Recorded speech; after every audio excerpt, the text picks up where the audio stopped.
अस्सलाम वालेकुम students, how are you? उम्मीद है खैरियत से होंगे। अच्छा स्टूडेंट्स, आज आपके लिए जो है ना वो एक नया ट्रिक लेके आया हूँ। टेंसेस तो आपने सबने सीखे होंगे, सुना भी होगा। 1 माह का कोर्स है, 1 हफ्ते का कोर्स है और हर बंदे का अपना मेथड होता है टेंसेस करवाने का। तो मैं आज आपके लिए जो है ना सबसे डिफरेंट मेथड लेके आया हूँ टेंसेस सीखने वाला, और ये इंतहाई आसान मेथड होगा। इंशाल्लाह आपको लगेगा कि आप एक क्लिप में आप टेंसेस आसानी से सीख सकते हैं। ठीक है जी। और टेंसेस सीखे एक क्लिप पे जाते हैं, यानी कि 5 से 10 मिनट में आप इंशाल्लाह टेंसेस सीख सकते हैं, लेकिन प्रैक्टिस करने से आएंगे। ठीक है, सीख लिए लेकिन उसको अगर हमने ग्रिप में लाना है तो उसके लिए प्रैक्टिस की जरूरत होती है। तो सीखने का तरीका जो मैं आपको बताने लगा हूं, तो इंशाल्लाह प्रैक्टिस फिर मजीद देखेंगे। तो हम पहले बात करते हैं टेंसेस जो है हमारे पास, उनकी मेन 3 टाइप्स होती हैं। आपने पढ़ी हुई है टेंसेस की मेन 3 टाइप्स होती हैं: present, past and future. Present जो मौजूदा जमाना है, पास्ट जो गुजरा हुआ है, और फ्यूचर जो आने वाला जमाना है। अच्छा, बाज स्टूडेंट्स होते हैं उनको प्रॉब्लम ये होती है कि टेंसेस है क्या चीज, क्या बोला है, समझ नहीं आती कि टेंसेस हम सारी जिंदगी सीखते आए हैं, टेंसेस पढ़ाते रहे हैं, मैथमेटिक्स पढ़ाते रहे। टेंसेस है क्या चीज है? टेंसेस असल में ये जुमले हैं, बोल है, लैंग्वेज है। जिस तरह से हम उर्दू में बोलते हैं, बिल्कुल इसी तरह से इंग्लिश की लैंग्वेज है। इंग्लिश की लैंग्वेज होते हैं, इंग्लिश के जो जुमले होते हैं उनको टेंसेस कहते हैं। ठीक है, इस हम यहाँ बात करते हैं मौजूदा हाल में, मैं ये काम कर रहा हूँ, या गुजरे हुए बाद में कि मैंने काम किया था, या मैं काम करूंगा। 3 जमाने होते हैं। ठीक है जी। उर्दू में हम जमाना कहते हैं, इंग्लिश में हम टेंसेस का नाम देते हैं। तो प्रेजेंट टेंस होता है मौजूदा जमाने का कहते हैं। ठीक है जी। जो मौजूदा सूरत हाल है उसको हम प्रेजेंट टेंस का नाम देते हैं। जो गुजरा हुआ जमाना होता है उसको हम पास्ट कहते हैं, और जो आने वाला जमाना होता है उसको हम फ्यूचर का नाम देते हैं। अच्छा जी, उसके बाद हमें जो है ना ट्रांसलेशन करने से पहले सेंटेंस को ये आइडेंटिफाई करना है कि कौन सा सेंटेंस है, वो बहुत मुश्किल होता है। अच्छा, ये present, past, future 3 main types है। अब हर प्रेजेंट की, पास्ट की और फ्यूचर की, इन तीनों की फर्दर 4 टाइप्स हैं। इंडेफिनिट टेंस मतलब present indefinite tense, past continuous tense, past perfect tense and past perfect continuous tense. इसी तरह से पास्ट की टाइप हो गई। ये प्रेजेंट की टाइप सब देखते हैं: present indefinite tense, present continuous, present perfect and present perfect continuous tense. Past indefinite tense, past continuous tense, past perfect tense and past perfect continuous tense. इस तरह से future indefinite tense, future continuous tense, future perfect tense and future perfect continuous tense. ठीक है जी। ये हमारे पास main 12 types के जो है वो सेंटेंसेस होते हैं। अब हमारे पास अगर उर्दू में जुमला लिखा हुआ आ जाए तो हमें पता कैसे चलेगा कि ये कौन सी टाइप का टेंस है? तो जो रेगुलर वे है वो जो बताया जाता है कि जुमले के आखिर में प्रेजेंट डेफिनेट है तो जुमले के आखिर में ता है, ती है, ते हैं आते हैं। या फिर अगर पास्ट कॉन्टिन्यूअस का टेंस है तो उसमें रहा था, रही थे, रही थी या रहे थे आते हैं। इस तरह के वर्ड आते हैं। तो मैं आपको ऐसा कुछ बताने वाला, मैं सीधी जो है आपको आसान टाइप बताने लगा हूँ कि उसमें ये है कि प्रेजेंट जो होगा उसके सेंटेंस के आखिर में अगर है, हैं या हूं या हो के वर्ड आते हैं तो वो हमारे पास मेन टाइप कहलाएगी प्रेजेंट की, वो सेंटेंस की टाइप कहलाएगी प्रेजेंट की। और अगर सेंटेंस के लास्ट में था, थी, थे या अलिफ छोटी है, बड़ी है के अल्फाज आते हैं, हरूफ आते हैं, तो ये वाला हमारे पास सेंटेंस कहलाएगा पास्ट का। कौन सी कैटेगरी है वो बाद में देखेंगे, पहले हम देखते हैं प्रेजेंट के और ये पास्ट के हमारे पास। और अगर जुमले के आखिर में आ गया गा, गी या गे आ गया तो हमारे पास सेंटेंस कहलाएगा फ्यूचर का सेंटेंस कहलाएगा। ठीक है जी। अच्छा, अब हम आते हैं टाइप्स की तरफ। ये लास्ट वर्ड जो होगा सेंटेंस का, लास्ट वर्ड वो इस मेन टाइप को बताएगा कि कौन सी टाइप का सेंटेंस है, प्रेजेंट का है, पास्ट का है या फिर फ्यूचर का है। फिर उसके बाद सेकंड लास्ट वर्ड जो होगा, जो उर्दू जुमले में सेकंड लास्ट वर्ड जो होगा वो उसकी टाइप को बताएगा कि वो इंडेफिनिट का है, कॉन्टिन्यूअस का है, परफेक्ट का है या परफेक्ट कॉन्टिन्यूअस का है। तो इंडेफिनिट में सेकंड लास्ट वर्ड अगर ता, ती या ते आ गया तो ये हमारे पास इंडेफिनिट का टेंस होगा। ठीक है। और अगर सेकंड लास्ट वर्ड हमारे पास रहा, रही या रहे आ गया तो वो कॉन्टिन्यूअस का होगा। इसी तरह से अगर सेकंड लास्ट वर्ड जो है वो चुका, चुकी या चुके का वर्ड आ गया, यहाँ पे अलिफ छोटी है या बड़ी है, सेकंड लास्ट की बात हो रही है। लास्ट पे होगा तो पास्ट होगा, सेकंड लास्ट पे होगा तो फिर ये परफेक्ट टेंस कहलाएगा। ठीक है जी। इसी तरह से परफेक्ट कॉन्टिन्यूअस में अगर सेकंड लास्ट वर्ड रहा, रही, रहे आ गया, क्योंकि ये कॉन्टिन्यूअस और परफेक्ट कॉन्टिन्यूअस दोनों में ये आइडेंटिफिकेशन सेम है। ठीक है, सिर्फ डिफरेंस यहाँ पे आ रहा है कि परफेक्ट कॉन्टिन्यूअस में अरसा या मुद्दत आ जाती है। ठीक है जी। अब थोड़ी सी हम प्रैक्टिस करते हैं इसकी कि आया कि हम देखते हैं कि सेंटेंस किस तरह से आइडेंटिफाई करेंगे। कुछ सेंटेंसेस लिखे हुए मैंने यहाँ पर, हम देखते हैं, मैं खाना खा रहा हूं। लास्ट वर्ड देखते हैं जी, लास्ट वर्ड हमारे पास है हूं, तो ये कहां पे आता है, यहां पर। इसका मतलब है कि ये सेंटेंस है प्रेजेंट का, ये हमारे पास प्रेजेंट का टेंस है। और रहा सेकंड लास्ट वर्ड आ जाते हैं, रहा, रहा कहां पे आ रहा है जी, रहा यहां पर कॉन्टिन्यूअस में भी आ रहा है और परफेक्ट कॉन्टिन्यूअस में भी आ रहा है, लेकिन हम अभी बात करते हैं कॉन्टिन्यूअस की, बात करते हैं कि सिंपल कॉन्टिन्यूअस है। यहाँ पे अरसा या मुद्दत आ जाती है, उसमें नेक्स्ट सेंटेंस आ रहा है वो देखेंगे। तो ये हमारे पास कॉन्टिन्यूअस है, तो प्रेजेंट कॉन्टिन्यूअस टेंस है ये।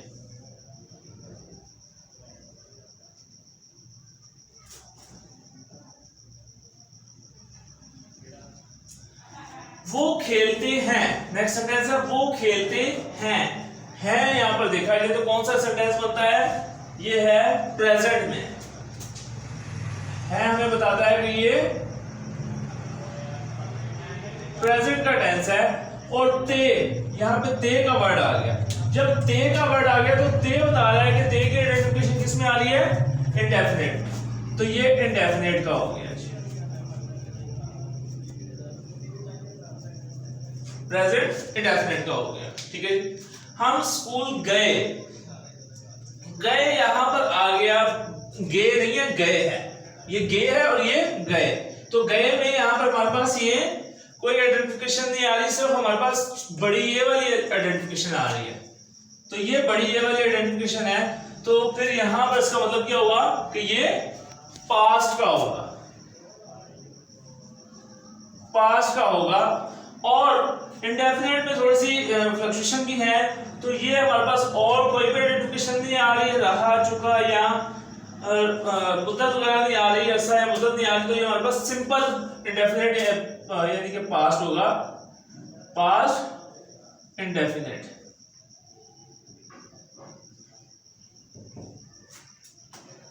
फिर उसके बाद वो जा चुके थे हमारे पास ये बताता है कि ये पास्ट है, थे से हमें पता चलता है ये पास्ट का सेंटेंस है। चुके किसकी पहचान है जी, चुके पहचान है परफेक्ट की, तो ये बन जाता है पास्ट परफेक्ट टेंस। जब आपको सेंटेंस का पता चल जाता है, उर्दू सेंटेंस का पता चल जाता है कि ये कौन सा सेंटेंस है, तो फिर इंग्लिश में ट्रांसलेट करना उसके लिए आसान हो जाता है। इस तरह से नेक्स्ट हमारे पास वो 2 साल से खेल रहे होंगे। अच्छा जी, गे आ गया, तो ये कौन सा सेंटेंस हुआ, फ्यूचर, फ्यूचर। और रहे होंगे, रहे, रहे का वर्ड आ गया, तो रहे हमारे पास किसकी पहचान है जी, कॉन्टिन्यूअस की। ठीक है जी, अब हमें डिसाइड ये करना है कि ये कॉन्टिन्यूअस सिंपल कॉन्टिन्यूअस है या परफेक्ट कॉन्टिन्यूअस वाला कॉन्टिन्यूअस है। ठीक है जी, तो यहाँ पर अरसा या मुद्दत की बात हो रही है 2 साल से, तो ये अरसा आ गया, तो इसका मतलब ये परफेक्ट कॉन्टिन्यूअस वाला कॉन्टिन्यूअस है, तो फ्यूचर परफेक्ट कॉन्टिन्यूअस।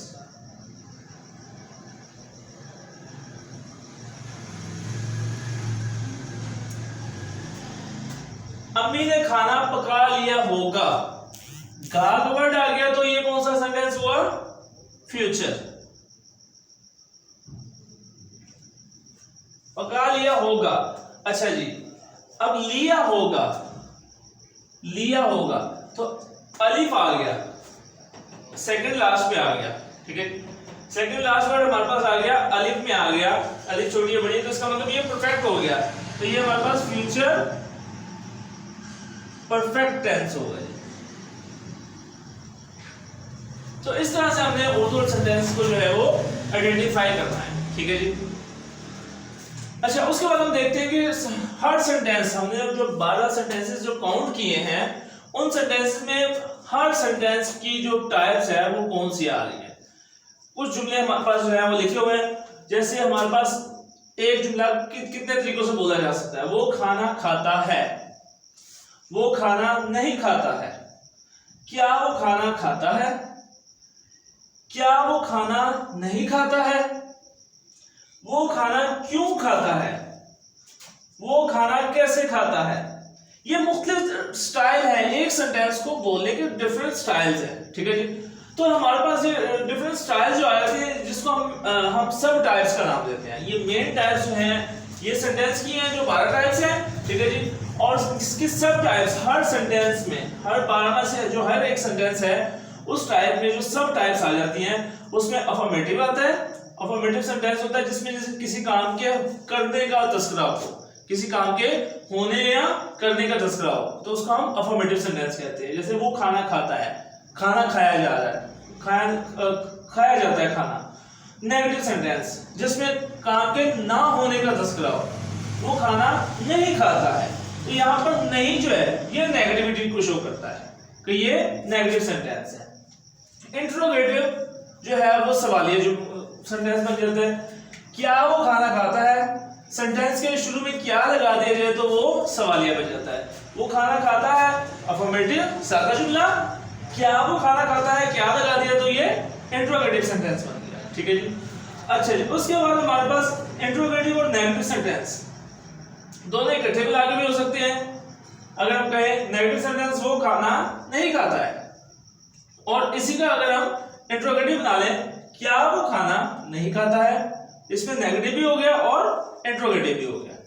अच्छा जी, कुछ सेंटेंसेस ऐसे होते हैं जिनमें क्या ना भी लगाया जाए तो फिर भी वो सवालिया जुमला बन जाता है, ठीक है जी। लेकिन वो एक लफ्ज ऐड करने की वजह से वो क्वेश्चन वाला सेंटेंस बन जाता है, क्वेश्चन सेंटेंस बन जाता है। वो देखते हैं, ऐसे सेंटेंस को हम क्वेश्चन वर्ड सेंटेंस कहते हैं कि उसमें एक वर्ड ऐसा आ जाता है जो उसको क्वेश्चन बना देता है। जैसे यहाँ पर वो खाना खाता है, तो मैंने यहाँ पर लगा दिया क्यों, वो खाना क्यों खाता है, क्यों लगाने से ये सवालिया जुमला बन गया।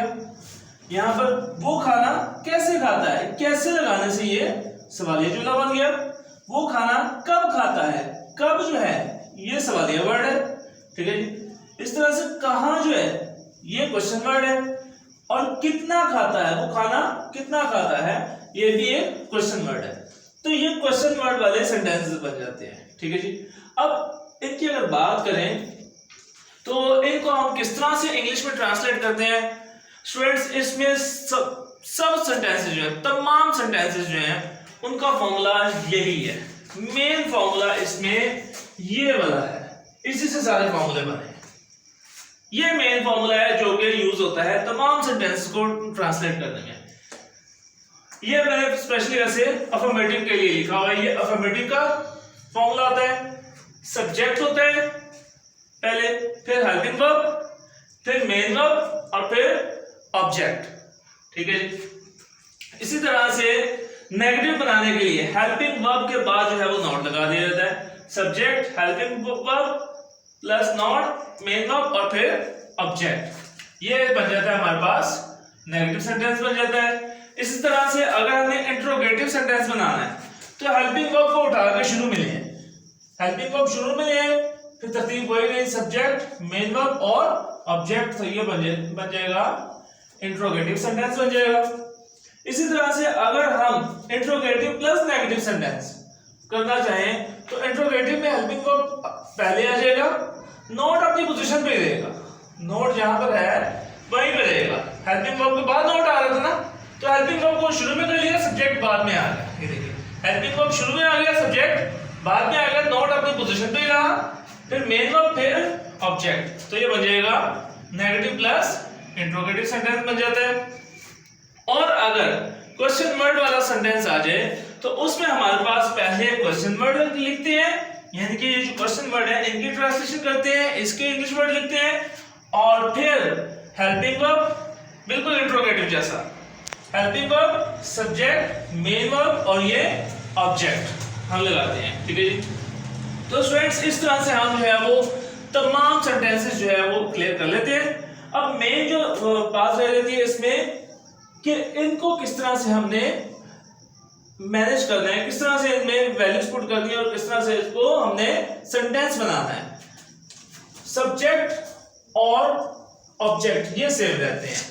अगर सेंटेंस की टाइप में कोई डिफरेंस आता है तो वो सिर्फ और सिर्फ हेल्पिंग वर्ब और मेन वर्ब में आता है। हर सेंटेंस की टाइप में जो हेल्पिंग वर्ब और मेन वर्ब में जो डिफरेंस आता है वो होता है। तो इंशाल्लाह हम जो है इसको नेक्स्ट वीडियो में इसको बताएंगे कि हेल्पिंग वर्ब और मेन वर्ब जो है वो किस तरह से होंगे और किस तरह से सेंटेंस जो है वो एक टाइप से दूसरी टाइप में चला जाता है। तकरीबन होप्स हो कि इसको जिस बच्चे ने पिक कर लिया है, जिस स्टूडेंट ने पिक कर लिया है, तो वो मोर देन 50% जो है वो टेंसेस को सीख चुका है। ठीक है जी, सिर्फ और सिर्फ हेल्पिंग वर्ब और मेन वर्ब की बात रह गई है, वो नेक्स्ट वीडियो में इंशाल्लाह बता दिए जाएंगे और जैसे बताए जाएंगे आपको जो है वो सारे के सारे सेंटेंसेस आ जाएंगे और फिर सिर्फ और सिर्फ प्रैक्टिस रह जाती है। जितने प्रैक्टिस करेंगे उतनी ही आपको जो है वो इंग्लिश ज्यादा आएगी। ठीक है जी, और अगर आपने अभी तक चैनल को सब्सक्राइब नहीं किया तो आप चैनल को सब्सक्राइब करें, लाइक करें और शेयर करें और दूसरों को बताएं ताकि दूसरे भी इससे फायदा उठा सकें। Thank you very much.